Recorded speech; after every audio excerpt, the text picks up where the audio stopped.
Hey everyone, welcome back for another deep dive with us. Today we're going to be looking at the world of financial crime and compliance in 2025. And, you had sent over that Compliance Officers Playbook podcast episode to us, specifically their episode Heightened Risk in 2025. So we thought we'd take a deep dive into that today. Yeah, I think that's a really smart move, getting ahead of the curve on this. Yeah.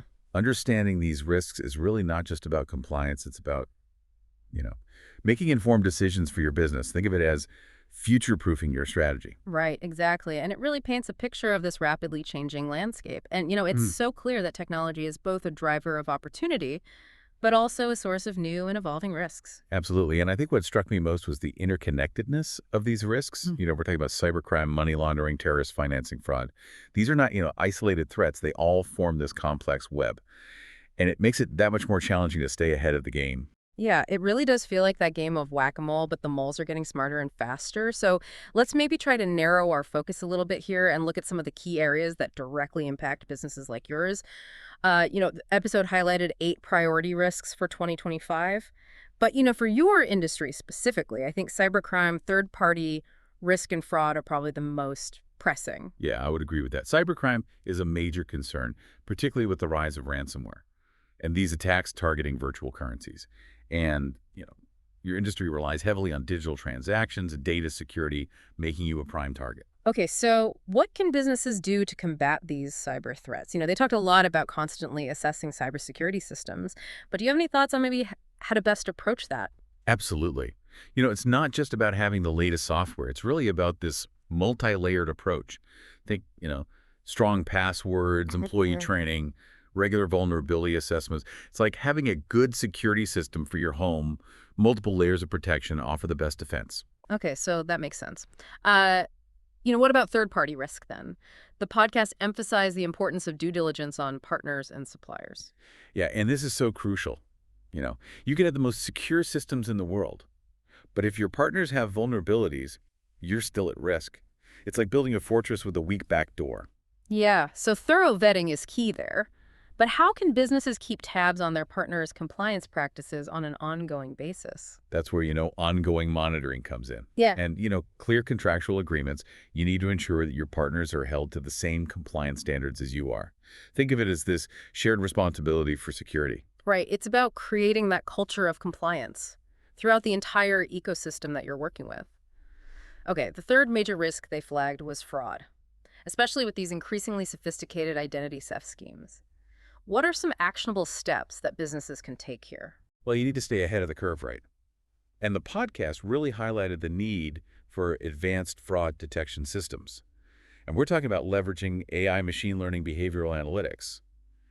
Tools that can adapt as fraudsters evolve their tactics. So it's not just about setting up basic security measures, it's about having systems that are intelligent and can learn and adapt in real time. Exactly. It's like having a security guard who can not only spot suspicious activity, but also anticipate the next move of potential criminals. Wow, that is a great analogy. That brings us to another key point they made, and that was the importance of having a skilled compliance team who can analyze and interpret the data that these advanced systems generate. Absolutely. Technology is a powerful tool, but you need skilled professionals who can actually make sense of the information and take appropriate action. It's like having a state-of-the-art car. It's great to have, but you still need a skilled driver to navigate the road. That makes a lot of sense. So we've covered those 3 major risks: cybercrime, third-party risks, and fraud, all of which are particularly relevant to your industry. And we've touched on some initial steps that businesses can take to mitigate these risks. Yeah, but that's just the tip of the iceberg. We'll delve deeper into specific actions and strategies in the next segment. Awesome, can't wait. Okay, so let's dig a little bit deeper into some strategies for addressing these risks. The podcast had some really practical advice that I think you'll find valuable. Yeah, I think they did a good job of going beyond the generic, strengthen your program guidance and really offered some specific tactics that businesses can implement. Absolutely. They emphasize the need for what they called enhanced AML programs, really going beyond that basic check-the-box compliance, talking about robust systems for detecting suspicious activity, not just relying on static rules. Yeah, it's about creating dynamic systems that can actually adapt and learn as the criminals do. So think AI-driven risk scoring models, Right. real-time transaction monitoring, anomaly detection algorithms. So really leveraging technology to its fullest potential here.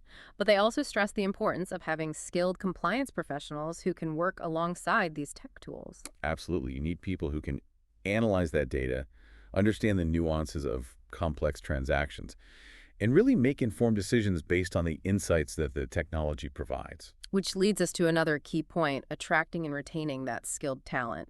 They really hammered home the idea that compliance expertise is a highly valuable asset, especially in this evolving landscape. Yeah, it's a competitive job market. And companies need to create a work environment that attracts and retains top talent. So think competitive salaries, ongoing training, and a company culture that really values compliance expertise. Yeah, it's about recognizing that your compliance team isn't just a cost center. It's a strategic advantage that can protect your business and even drive growth. And speaking of driving growth, they mentioned that companies should really view compliance, not just as a burden, but as a way to build trust with customers, investors, and partners. Yeah, I love that perspective. When you prioritize ethical practices and you have robust compliance, it really sends a strong signal to the market that you're a trustworthy and reliable partner. Yeah, it's like an investment in your reputation, right? In today's world, consumers and investors are so much more discerning, and they really want to align themselves with businesses that share their values. Absolutely. And that trust can translate into tangible benefits like customer loyalty, stronger investor relationships, and even a competitive edge in the market. That makes sense. So we've talked about enhancing AML programs, the importance of skilled talent, the strategic value of compliance. And, they also had a really interesting segment on regulatory changes that are expected in 2025. They mentioned three key areas: AML, CFT, modernization, beneficial ownership, and then an expansion of coverage to include more industries under AML regulations. Yeah, and all of these really signal a shift toward a more risk-based approach to compliance. So companies are going to need to move away from that check-the-box mentality and really focus on tailoring their programs to their specific risk profiles. So more emphasis on understanding your own unique risks and implementing controls that are proportionate to those risks. They mentioned that FinCEN is expected to propose some new rules that could really shake things up in this area. Yeah, it'll be interesting to see how these rules actually unfold, but it's clear that companies need to be proactive and start preparing now. Absolutely. And one of the specific areas they mentioned was tighter regulations around beneficial ownership reporting. This means that companies will need to be extra diligent in identifying and verifying the ultimate owners of their customers and business partners. Yeah, it's about peeling back the layers to really understand who's behind the money. Because, shell companies and complex ownership structures have long been used to obscure illicit activities. And these new regulations are really aiming to shine a light on those hidden connections, make it harder for criminals to exploit the financial system. And they also mentioned that, enhanced customer due diligence, CDD, Yep. requirements are likely to become, a focal point for a lot of organizations. Yeah, and that's a key area where technology can really play a role, right? Automating parts of that CDD process can help companies gather and analyze customer information more efficiently. Absolutely. But it's important to remember that technology is a tool, not a replacement for human judgment. You still need those skilled professionals to assess the risk and make informed decisions. Okay, so we've got AML CFT modernization, beneficial ownership, and expanded coverage. All very significant regulatory changes on the horizon. And they emphasize that these changes aren't just about ticking boxes or adding more paperwork.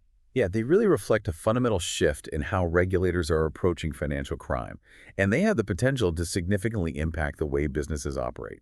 It's a call to action for companies to really step up their compliance game and view it as a strategic imperative. Yeah, that's a great point. So we've covered a lot of ground here: risk strategies and regulatory changes, all pointing to a more complex and demanding compliance landscape in 2025. But, they ended on kind of a hopeful note, highlighting the fact that compliance, when done right, can actually be a source of competitive advantage. And that's exactly what we'll explore in the final part of our deep dive.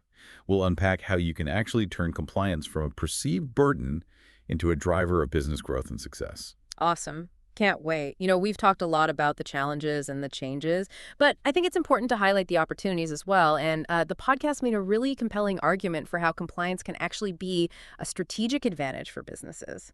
What are your thoughts on that? Yeah, it's a refreshing perspective, isn't it? Instead of viewing compliance as a cost center or a necessary evil, it's about reframing it as a value driver. Exactly. And they had a really good analogy comparing a strong compliance program to an insurance policy. It protects your business from the unexpected. Things like costly fines, reputational damage, operational disruptions. And, goes beyond just mitigating risk. A robust compliance framework can actually enhance your brand reputation, Yeah. attract customers who value those ethical business practices. Right, because in today's world, consumers are more aware than ever of corporate responsibility and ethical sourcing, and they want to support businesses that align with their values. Precisely. And investors are paying attention too. They're increasingly looking for companies with strong ESG performance, environmental, social, and governance. And a robust compliance program is a key component of good governance. So compliance can actually be a differentiator in the market. It can help businesses stand out and attract both customers and investors. Absolutely. It's about building that trust and transparency. When you prioritize compliance, you're sending that clear message that you operate with integrity and accountability. And, they also pointed out that a strong compliance culture can have really positive internal effects as well. Things like boosting employee morale, attracting top talent. Yeah, that's huge. Yeah. When employees know that their company is committed to ethical behavior, it creates that sense of pride and purpose. It can even be a recruiting advantage in a competitive job market. So instead of dreading compliance, businesses should embrace it as an opportunity to build a better business, a stronger reputation, and ultimately a more sustainable future. I like that well said. It's about recognizing that compliance isn't just about following the rules. It's about building a culture of integrity that really permeates every aspect of your business. And that's what sets successful businesses apart in the long run. So as we wrap up this deep dive into heightened risk in 2025, I hope you're leaving feeling empowered to not just navigate the challenges, but to actually leverage compliance as a strategic advantage. For your business in this evolving landscape, I would add that it's a journey, not a destination, right? The financial crime landscape is constantly evolving. So it's important to stay informed, adapt, and continuously improve your compliance program. absolutely, and you don't have to go it alone. There are resources available to help you along the way. Things like industry associations, compliance experts who can offer guidance and support. Definitely.